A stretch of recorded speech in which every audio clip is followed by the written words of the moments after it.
Esa noche nadie me llamó por mi nombre. Solo dijeron, esa niña, como si el apellido de mi madre hubiera sido lo único que me nombraba. Como si, al cerrar sus ojos, también se hubiera cerrado el último lugar donde yo existía con sentido. El velorio fue en la sala de la casa, la misma donde ella me enseñó a coser botones y a calentar el pan sin que se quemara. Pero esa noche, a mí me sentaron al fondo, al lado de una ventana rota, como si estorbara. Nadie me preguntó si quería decir algo. Nadie me preguntó si tenía frío. Solo pasaban bandejas con café, como si el mundo siguiera su curso, indiferente a lo que había terminado para mí. Recuerdo la sopa. Estaba fría. Mi padrastro la dejó sobre la mesa sin mirarme. Y aunque no dijo nada, entendí. Ese era el aviso. La infancia había terminado. Después de enterrar a mi madre, nadie volvió a decir mi nombre. Ni en la mesa, ni en los pasillos, ni siquiera cuando querían llamarme. Decían, anda tú, o ni eso. Un gesto bastaba. Desde ese día mi voz se fue apagando, bajando, desapareciendo, como si ya no tuviera a quién llegar, como si mi garganta supiera que nombrarse ya no servía de nada. En esa casa, el luto duró un día, el miedo, una vida entera, y yo, sentada junto a esa ventana rota, empecé a entender que algo más se había muerto ese día, algo que no se podía enterrar, porque todavía respiraba, porque todavía era yo, aunque ya no supiera quién era. Al principio no lo noté. Pensé que era el dolor, el duelo, la ausencia de mamá que llenaba todo de un silencio espeso. Pero luego entendí que ese silencio no era nuevo, solo que ahora ya nadie lo intentaba romper. Los días pasaban y nadie me nombraba. Si necesitaban algo decían, anda, tú, o hacían un gesto con la mano, sin mirarme a los ojos. Era como si ni siquiera valiera el esfuerzo de ser llamada. Como si decir mi nombre fuera un lujo que ya no merecía. El hijo del padrastro, en cambio, tenía un nombre firme, repetido con cariño. A él lo llamaban con voz dulce. Lo nombraban en cada frase, como quien reafirma su existencia con orgullo. Yo me convertí en un susurro sin eco, un cuerpo que barría, cocinaba, servía, pero que nadie mencionaba. Y si nadie dice tu nombre, si nadie lo pronuncia, si nadie lo repite, empieza a deshacerse, como una palabra que se olvida con el tiempo, como una fotografía que se borra de tanto estar al sol. Sentía que mi cuerpo tenía bordes cada vez más difusos. Me tocaba los brazos para saber que todavía estaba ahí. Me hablaba en voz baja, como si al menos mi propia voz pudiera recordarme que seguía viva. Porque sin mamá, sin su risa, sin su forma de decirme, mi niña, yo ya no sabía quién era, ni para qué. A veces me asomaba al espejo, pero lo que veía era una sombra de mí, alguien que esperaba algo que nunca llegaba. Ni una palabra, ni un reconocimiento, solo el ruido de platos, pasos, puertas y ese silencio pegajoso que se me metía en la piel. Empecé a escribir mi nombre en los márgenes de los cuadernos, en las servilletas, en trozos de papel escondidos bajo la almohada, como si temiera que algún día olvidaría cómo se escribía. Era mi forma de resistir, de existir, de decir, aunque fuera en secreto, aquí estoy, aunque ustedes no me vean, yo aún tengo un nombre. Mi cuarto era pequeño, pero cuando mamá estaba viva, era mi refugio. Ella misma había cosido las cortinas con unas flores azules que ya estaban desteñidas, pero que todavía olían a hogar. Cerraba la puerta y me sentía a salvo, aunque fuera por unos minutos. Aunque afuera el mundo se rompiera, adentro todavía podía respirar. Pero un día, el pestillo se rompió. O lo rompieron. Nunca supe. Lo que sí sé es que nadie lo reparó. Pregunté una vez, con voz temblorosa, si podían arreglarlo. Me respondieron con un después seco que nunca llegó. Desde entonces la puerta quedó abierta. No del todo, pero lo suficiente para que la noche se colara. Lo suficiente para que yo ya no pudiera esconderme. Al principio trataba de dormir dándole la espalda a la puerta. Me tapaba hasta los ojos, como si el edredón pudiera protegerme de algo más que el frío. Escuchaba pasos en el pasillo. lentos, seguros, unos pasos que no se confundían con los de nadie más. Y cuando se detenían frente a mi cuarto, sentía que el corazón me golpeaba el pecho, como si quisiera huir sin mí. Nunca pasó nada, o eso me decía, porque a veces lo que más duele no es lo que ocurre, sino lo que se teme que ocurra. Vivía en ese borde, en ese filo constante. La oscuridad ya no era un escondite, era una sentencia, y cada noche, al oír una bisagra sonar, algo dentro de mí temblaba sin permiso. Aprendí a quedarme quieta, a respirar despacio, a hacerme pequeña, porque si no podía cerrar la puerta, al menos podía intentar desaparecer detrás de mis propias costillas. Con el tiempo, dejé de preguntar por el pestillo, porque entendí que no lo habían olvidado, lo habían decidido. Y en esa decisión silenciosa, me dejaron claro que la seguridad no era algo que yo mereciera. Me acuerdo de haber llorado una vez, no muchas, solo una. Fue poco después del entierro. No era un llanto escandaloso, era bajito, un temblor húmedo que me corría por la cara mientras lavaba los platos. Pensé que nadie me veía, pero él estaba ahí. Me miró de reojo y dijo: «Ya estás grande para esas tonterías». Tonterías.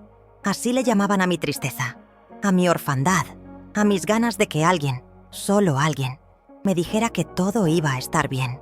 Desde entonces, no lloré más. O al menos, no donde pudieran verme. Aprendí que en esa casa, llorar era un acto de desobediencia, que hablar era una provocación y que preguntar era peligroso. Si decía que no quería sentarme junto a él, me llamaban malagradecida. Si decía que me incomodaba su mirada, me acusaban de tener una mente sucia. Si mencionaba a mamá, suspiraban como si les molestara el recuerdo.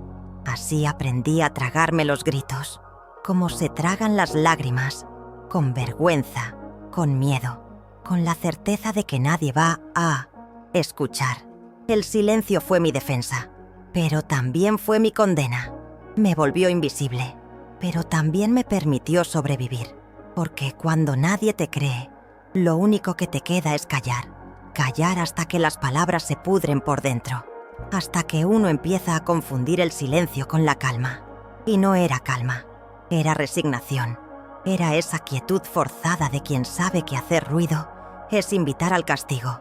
Y yo solo quería que no me doliera más, no que me escucharan, solo que no doliera tanto. Así se me fue pasando la adolescencia, entre frases no dichas, miradas evitadas y una voz que se hacía cada vez más baja, como si me borrara a mí misma, poco a poco, para no incomodar, para seguir siendo una buena niña, de esas que no hacen ruido, de esas que aprenden que en ciertas casas el silencio no es cobardía, es una forma de seguir viva. No fue un grito, no fue una amenaza, fue una frase dicha como quien comenta el clima, como quien lava un plato y de paso dicta sentencia. «Flawless», dijo él, una noche cualquiera, mientras fregaba los utensilios de la cena. Yo estaba secando los vasos. Tenía 13, tal vez 14. Ya no recuerdo bien. Lo que sí recuerdo es cómo me miró por encima del hombro, sin apuro, sin levantar la voz, y dijo: «Si hablas, nadie te va a creer». Me quedé quieta, con el vaso en la mano. Sentí que el piso se abría bajo mis pies, pero no hice ningún movimiento. Solo apreté más fuerte el trapo húmedo y no dije nada, porque esa frase ya había empezado a hacer efecto mucho antes de ser pronunciada. Era como si siempre hubiese estado ahí, flotando en el ambiente, escondida en cada mirada que me acusaba de exagerada, en cada gesto que me pedía silencio sin palabras. No era la primera vez que intentaba contar algo. Una vez muy al principio le dije a la tía que él me miraba raro. Ella rió. Dijo que yo era una niña imaginativa. Otra vez intenté decirle a la directora de la escuela que no me sentía bien en casa. Me recomendó que rezara más y obedeciera mejor. Desde entonces, cada palabra que quería salir se quedaba atascada en la garganta, como espinas, como trozos de algo que nunca floreció. Así que cuando él dijo aquello, no fue una sorpresa. Fue la confirmación, la certeza de que mi voz no tenía valor. de que mi verdad no tenía destino, que lo que me dolía era asunto mío, y punto. Aprendí que en ese mundo los secretos no se decían, se cargaban, se escondían en las esquinas del cuerpo, en la forma de caminar encorvada, en la mirada que evitaba espejos, en los silencios que dolían más que cualquier palabra. Esa frase se me quedó grabada, como un tatuaje invisible. Cada vez que pensaba en hablar, la oía de nuevo, repetida como un eco cruel. Nadie te va a creer. Era como si alguien hubiera apagado mi voz desde adentro, como si ya no tuviera permiso para nombrar lo que me pasaba, ni siquiera en mi propia cabeza. Y lo peor es que le creí con todo el miedo que tenía, y con toda la soledad también, porque cuando no hay nadie que te escuche, terminas creyendo que tu silencio es lo único que te pertenece, y lo abrazas, aunque te ahogue. Cada mañana comenzaba igual. Me levantaba antes que todos, me ponía un delantal que ya tenía manchas imposibles de quitar, y comenzaba a preparar el desayuno.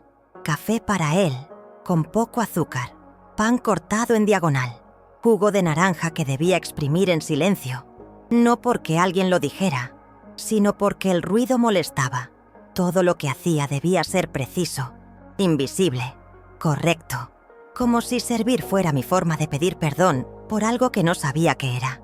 Mientras freía los huevos o lavaba los platos, a veces los miraba de reojo. Buscaba un gesto, un reconocimiento, algo que dijera que yo existía más allá de mis manos.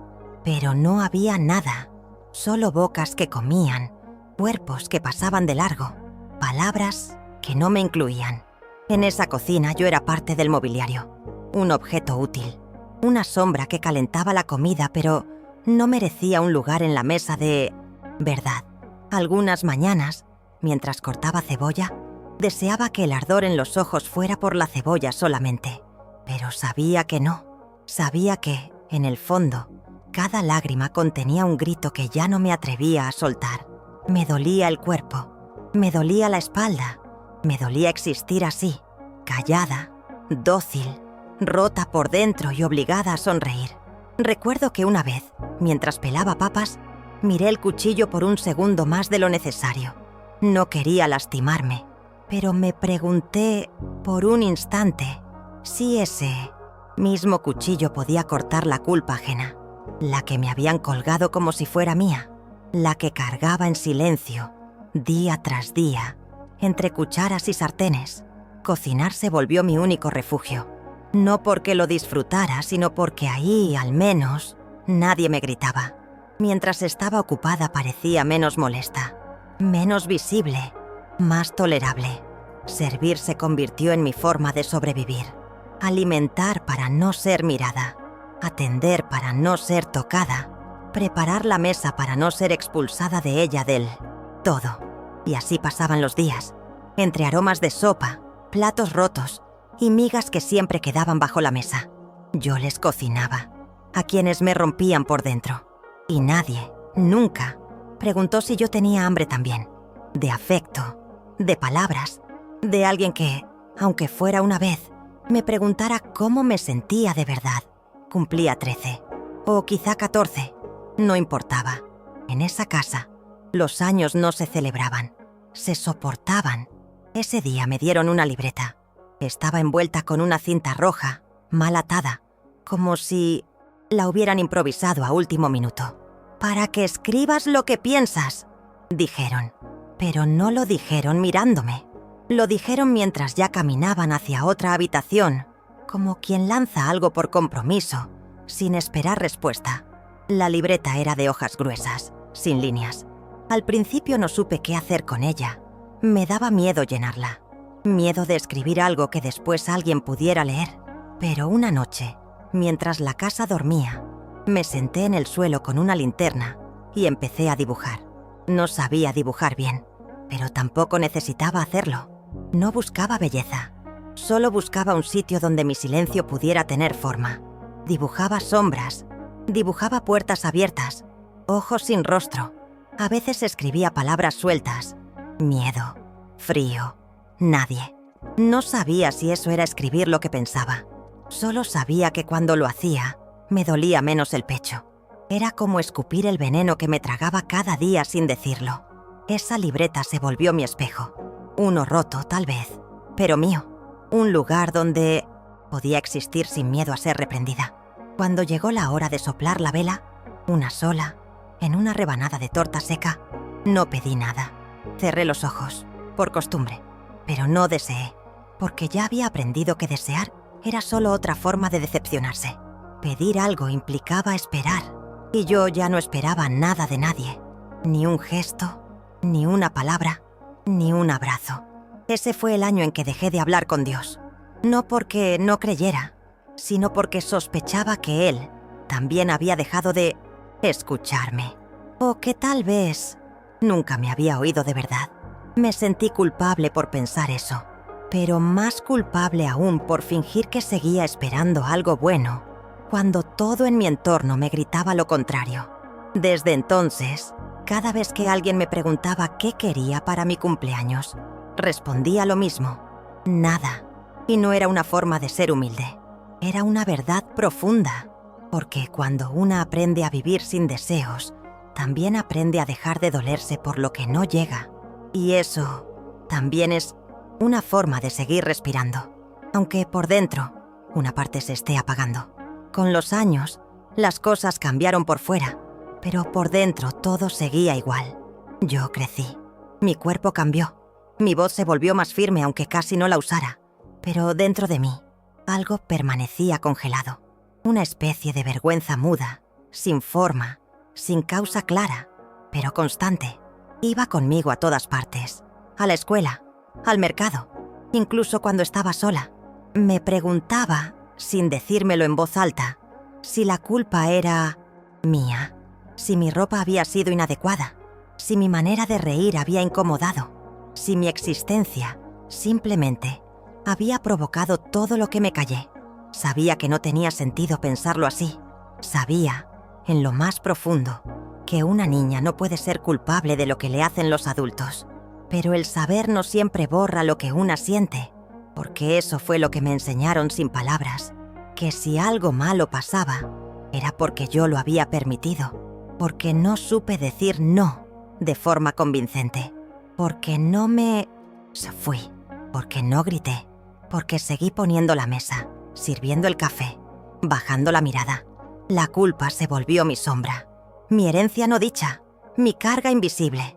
Nunca hablé de eso, ni con amigas, ni con terapeutas, ni siquiera en esa libreta vieja que aún conservaba.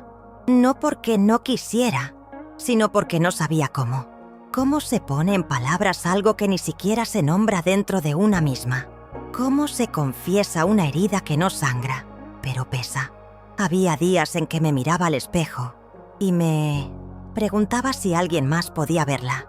No la cicatriz física, porque no la había, sino esa otra, la que se forma en la manera de caminar encorvada, en los hombros tensos, en los silencios que se alargan cuando alguien se acerca demasiado. Esa marca que nadie ve, pero que todo lo condiciona. Y lo más cruel es que esa culpa ni siquiera era mía. Me la dejaron como quien deja una deuda sin pagar, como un legado sucio, envuelto en silencio. Y yo, por miedo, por costumbre, por no saber otra cosa, la acepté, la llevé conmigo, como si fuera parte de lo que me tocaba por haber sobrevivido. Porque sí, sobreviví.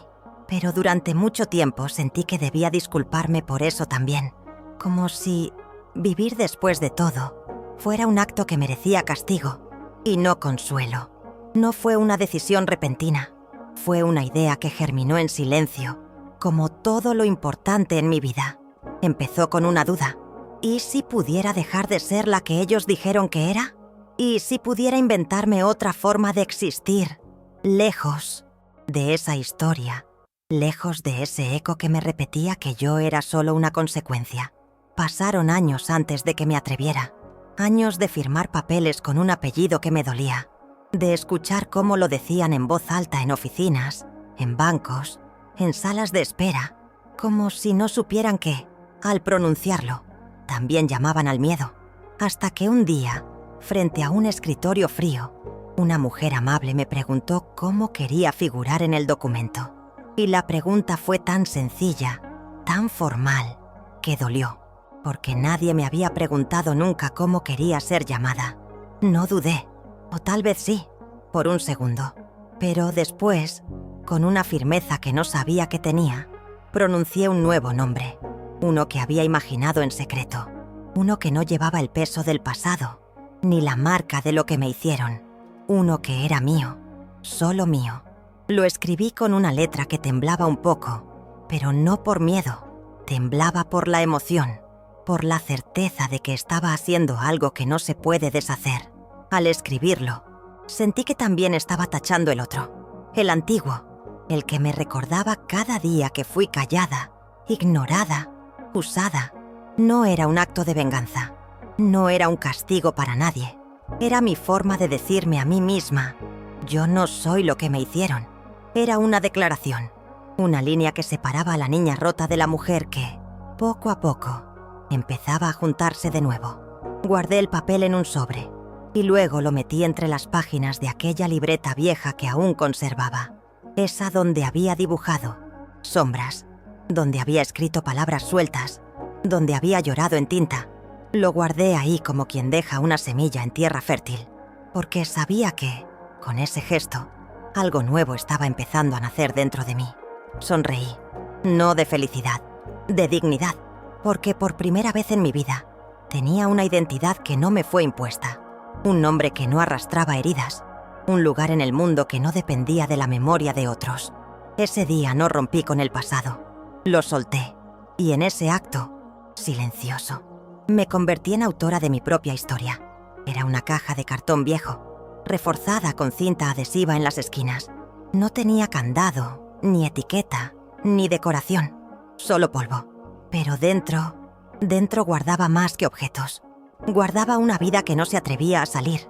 La escondía debajo de la cama, en el rincón donde la escoba no llegaba, como si fuera un secreto que ni yo quería recordar del todo. Nadie sabía que existía, y eso la hacía más mía que cualquier otra cosa. Ahí estaba una foto rota, de esas que corté con manos temblorosas, una noche en que el pasado pesaba demasiado. Un vestido que usé hasta el cansancio, porque era el único que me hacía sentir bonita cuando aún creía que podía ser vista. Un anillo oxidado, pequeño, que no era mío, pero que alguien me dejó un día con una intención que nunca comprendí. Había también una hoja con mi primer intento de escribir un poema, y una servilleta manchada con tinta, donde había anotado una frase que leí en un libro. Prestado. No todo lo que se calla se olvida. Cada vez que el miedo volvía, abría la caja. No para consolarme, para recordarme que había sobrevivido, que no estaba loca, que lo que viví había sido real. Esa caja era mi museo del silencio, mi lugar para llorar sin testigos, para leer mi historia sin explicarla a nadie. Era también el sitio donde guardaba lo que ya no quería cargar, pero que aún no sabía cómo soltar. Una noche, sin planearlo, tomé la caja en brazos. Pesaba poco, pero al mismo tiempo sentí que cargaba el mundo entero. Caminé hasta el patio trasero. Era invierno. El cielo estaba cerrado y el aire tenía ese olor a leña lejana y tierra mojada. Puse la caja sobre una pila de ramas secas y encendí un fósforo. No fue una explosión, fue un susurro. El cartón empezó a crujir, luego los bordes ardieron y después el humo subió lento, casi respetuoso. Vi cómo cada objeto se consumía, cómo los papeles se retorcían antes de volverse ceniza. No lloré, tampoco sonreí, solo respiré hondo, como quien por fin vacía un cajón que llevaba años cerrando a la fuerza. Mientras el fuego bailaba, sentí algo liberarse dentro de mí. No todo, pero algo, como si por fin una parte de aquella niña atrapada en el silencio pudiera caminar hacia la puerta, no para irse, sino para empezar a vivir, sin cajas, sin escondites, sin necesidad de seguir archivando el dolor en rincones donde nadie lo vea. Fue años después. Ya había dejado atrás esa casa, ya había cambiado mi nombre, quemado mi caja, cortado los lazos que me ataban al eco de voces que nunca me nombraron con ternura. Me costó, Nada fue inmediato. La libertad no llegó como un relámpago. Fue más bien como una lluvia fina que cae día tras día, hasta que una mañana te das cuenta de que el suelo ya no está seco. Me habían invitado a un grupo de mujeres. No sabía exactamente qué era. Me costó ir. Me costaba todo lo que implicara sentarme frente a otros y hablar. Pero fui. Tal vez porque ya no tenía nada que perder. Tal vez porque dentro de mí aún quedaba una chispa de esa esperanza que una vez quise apagar. Nos sentamos en círculo. Algunas lloraban, otras solo escuchaban. Cuando me tocó el turno, no tenía preparado lo que iba a decir. Solo dije mi nombre, el nuevo, ese que había elegido. Y luego, por primera vez, conté un pedacito de mi historia. No toda, solo lo que mi voz se atrevió a soltar. Hablé bajito, pero nadie interrumpió. Nadie me dijo que exageraba. Nadie cambió de tema. Solo escucharon. Cuando terminé, el silencio fue largo. No incómodo, profundo. Y entonces, una mujer, una señora mayor, de rostro amable y manos arrugadas, se levantó y se acercó. No dijo nada. No preguntó. No buscó palabras. Solo me abrazó. Con firmeza, con respeto, con esa suavidad que no debilita, sino que sostiene. Y yo lloré. No como una niña. No como una víctima.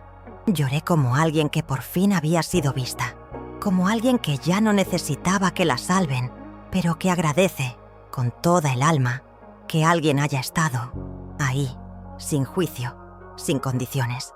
Ese abrazo no reparó el pasado, no borró lo vivido, pero me dio permiso para empezar de nuevo, para confiar, aunque fuera un poco, para decirme, sin miedo, que yo no era lo que me hicieron, que yo era lo que decidiera ser de ahora en adelante. Salí de ese lugar con el corazón temblando, pero en paz, como si algo dentro de mí, que había esperado toda la vida un gesto, por fin lo hubiera recibido.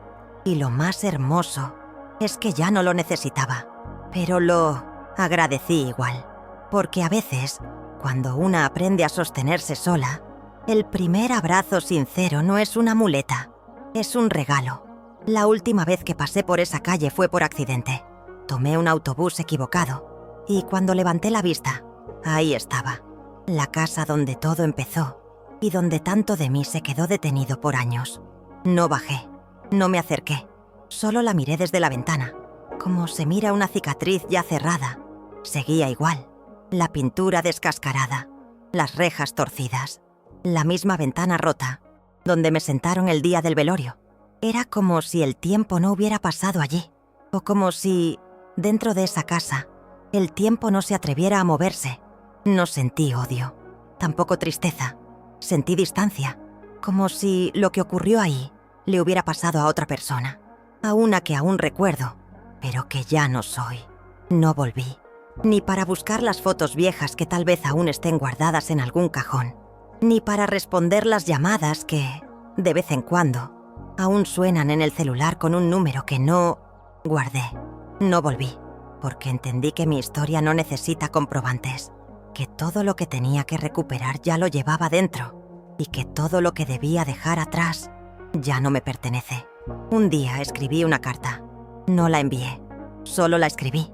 Decía, no fui yo quien cayó, fueron ustedes quienes nunca escucharon. La doblé con cuidado, la até con una cinta azul, como la de las cortinas que mamá había cosido, y la guardé entre las páginas de la libreta que aún conservo. Esa libreta ya no tiene dibujos, ahora tiene palabras, palabras que me pertenecen, que me nombran, que me abrazan. No busco justicia, no espero que me crean, ni que me pidan perdón. Ya no. Lo que busqué durante tanto tiempo no era eso, era paz, y la encontré, no en otros, no en gestos ajenos, sino en mi propio silencio, un silencio distinto, elegido, tranquilo, un silencio que ya no es miedo, es descanso. La caja donde guardaba recuerdos, la enterré junto a la última taza rota. Lo hice con las manos, en un campo, cualquiera, sin ceremonia, sin testigos, porque entendí que el cierre no siempre necesita aplausos. A veces, lo único que hace falta es saber que una ya no necesita cargar lo que otros dejaron caer sobre tus hombros. Y hoy, Si alguien me pregunta quién soy, no tengo que explicar lo que viví. Solo digo mi nombre, el nuevo, el mío, y eso basta. No soy sobreviviente de ustedes. Soy la autora de mí misma.